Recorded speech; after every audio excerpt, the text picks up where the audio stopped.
It's Jefferson-Thomas with us here today on the Blue Plate Special. So I read that you did indeed come from a musical family. Yeah. Mm-hmm.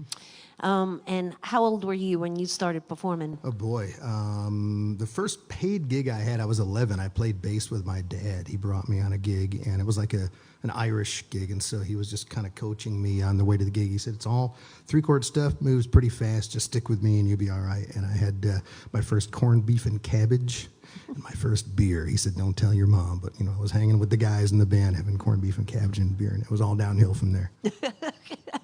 All right. So, and your mom was a performer? Mom was a singer. Dad, she played a little bit of guitar. My dad was a guitar player and a singer. Yeah. All right.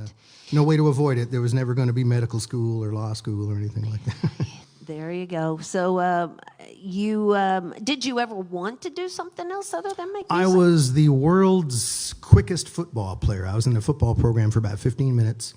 And in high school, the games are Friday nights and Saturday nights. I was already playing out when I was in my teens, so I couldn't, I joined the team, but I couldn't play any of the games. And then I thought in the future, it's like, you're going to probably want these anyway, and they'll probably get crushed. So my football career lasted about 15 minutes. Your current project is Southbound? Southbound, yeah. Mm-hmm. And when did that come out? January 10th of this year. Okay, so that's relatively brand new. The ink is still wet.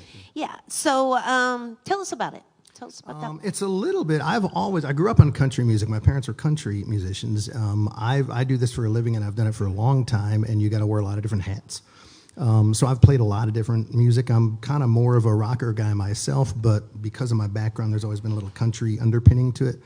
And I finally just decided, you know what? Instead of trying to hide that, why don't you embrace that a little bit? So this is the twangiest album I've ever come out with. It's a lot of just unapologetic country stuff. Okay, this is Jefferson-Thomas on the WDVX Blue Plate Special.